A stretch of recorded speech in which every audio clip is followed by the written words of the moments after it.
Baiklah, saya Iksan Ibrahim Ahmad akan menjelaskan tentang pengertian Khulafa Rasyidin atau Khulafa Ar-Rasyidin. Khulafa Rasyidin atau Khulafa Ar-Rasyidin berasal dari dua suku kata, yakni khalifah atau khulafa yang artinya pengganti atau pemimpin, dan kata ar-rasyid yaitu orang yang mendapat petunjuk. Jadi menurut bahasa, khulafa rasyidin yaitu orang yang ditunjuk sebagai pengganti atau pemimpin yang selalu mendapatkan petunjuk dari Allah Subhanahu wa taala. Mereka para khulafa rasyidin menggantikan Rasulullah Shallallahu alaihi wasallam yang telah wafat untuk meneruskan perjuangan Islam. Berikutnya saya akan menjelaskan khalifah ketiga, yakni Utsman bin Affan radhiyallahu taala anhu. Utsman bin Affan radhiyallahu taala anhu mempunyai nama lengkap, yakni Utsman bin Affan bin Abil As bin Umayyah bin Abdi Syams bin Abdi Manaf dari suku Quraisy, lahir pada tahun 576 Masehi di Taif. Ibunya yang bernama Urwah adalah putri Ummu Hakim Al-Bayda, putri Abdul Muthalib. Nasab Utsman melalui garis ibunya berjumpa dengan nasab Rasulullah Shallallahu alaihi wasallam pada Abdi Manaf ibnu Qushay. Nasab Utsman radhiyallahu taala anhu bersambung melalui Umayyah bin Abdi Syams bin Abdi Manaf, sedangkan nasab Rasulullah Shallallahu alaihi wasallam bersambung melalui Abdul Muthalib bin Hisham bin Abdi Manaf. Ayah dari seorang Utsman ialah penggembala kambing. Utsman bin Affan radhiyallahu taala anhu masuk Islam melalui dakwah atau ajakan dari khalifah pertama, yakni Abu Bakar As-Siddiq, menjadi salah satu seorang sahabat terdekat Nabi Sallallahu Alaihi Wasallam. Dia orang kaya, berasal dari Sangat kaya. tapi kehidupannya sederhana, serta sebagian besar kekayaannya disumbangkan kepada Islam. Jadi Utsman termasuk klan Umayyah. Utsman bin Affan diangkat menjadi khalifah setelah menggantikan Khalifah Umar bin Khattab radhiyallahu taala anhu. Beliau menjadi khalifah dengan cara dipilih dari 6 kandidat dari 10 sahabat yang telah menjadi atau sahabat yang telah dijamin masuk surga oleh Rasulullah Sallallahu Alaihi Wasallam dalam hadisnya. Mereka adalah Utsman bin Affan, Sa'ad bin Abi Waqqas, Abdurrahman bin Auf, Zubair bin Awam, Ali bin Abi Thalib, dan Talha bin Ubaidillah.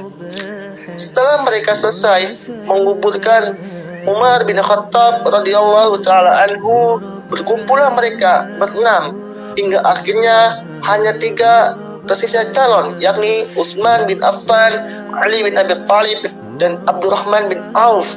Akhirnya terpilihlah Utsman bin Affan radhiyallahu taala anhu. Jadi Umar bin Khattab menunjuk calon 10 sahabat yang telah dijamin masuk surga oleh Rasulullah Sallallahu Alaihi Wasallam yang masih hidup, yakni yang saya sebutkan tadi. Pada kepemimpinan Utsman dibagi menjadi 2 periode. Periode pertama yakni Utsman bin Affan berhasil membawa Islam kepada kemajuan yang luar biasa, terutama dari segi perluasan dakwah.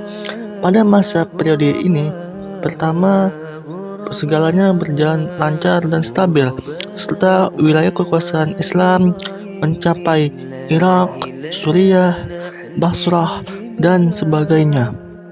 Berikutnya, Utsman mengalami periode kedua, yakni ketika Khalifah Utsman mengalami berbagai rintangan yang cukup besar, di antaranya pemberontakan dan pembangkangan di dalam negeri yang dilakukan oleh sekelompok sejumlah kaum muslimin yang kecewa terhadap baiat khalifah dan beberapa kebijakan pemerintahannya yang dilakukan oleh mayoritas orang-orang di luar kota Madinah. Utsman bin Affan radhiyallahu taala anhu memangku jabatan khalifah selama 12 tahun, dimulai dari 23 sampai 36 Hijriah atau 644 sampai dengan 656 Masehi. Mulai dari usia 70 sampai 82 tahun. Kepemimpinan Utsman bin Affan radhiyallahu taala anhu sangat berbeda dengan kepemimpinan Umar. Hal ini disebabkan oleh beberapa faktor. Selanjutnya pada zaman Utsman bin Affan radhiyallahu taala anhu terdapat sejumlah prestasi yang ditorehkannya, yakni memperluas dakwah Islam.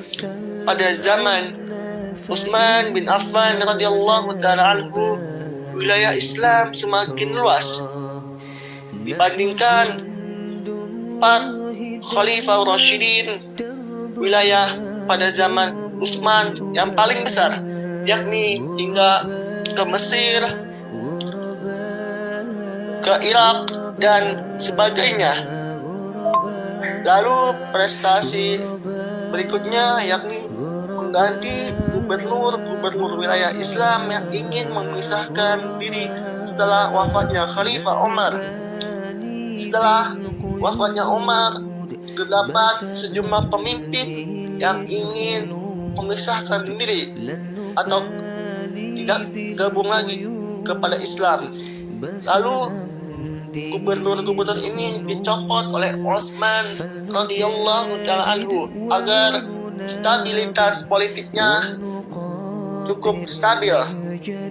Lalu prestasi selanjutnya ialah memperbanyak naskah Al-Quran yang sudah dibukukan menjadi 7 eksemplar, yakni pada Utsman bin Affan radhiyallahu taala anhu Al-Quran yang masih tercecer ataupun yang sudah jadi dikumpulkan kembali menjadi 7 eksemplar, yakni pada zamannya terdengar atau terdapat mushaf Utsmani, yakni terjadi pada zaman Utsman bin Affan radhiyallahu taala anhu.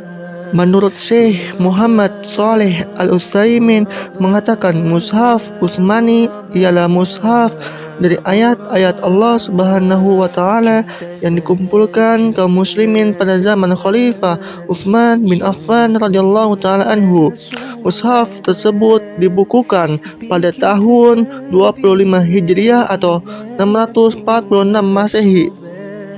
Prestasi selanjutnya yakni membangun jalan-jalan dan jembatan-jembatan untuk memperlancar jalur dakwah dan perekonomian. Dan prestasi yang terakhir yang saya dapatkan ialah mendirikan masjid-masjid dan memperluas Masjid Nabi atau Masjid Nabawi di Madinah hingga 160 dikali 150 hasta dengan tiang poalam, dinding batu berukir, bertahta perak, dan atap melengkung. Utsman bin Affan terkenal dengan kekayaannya.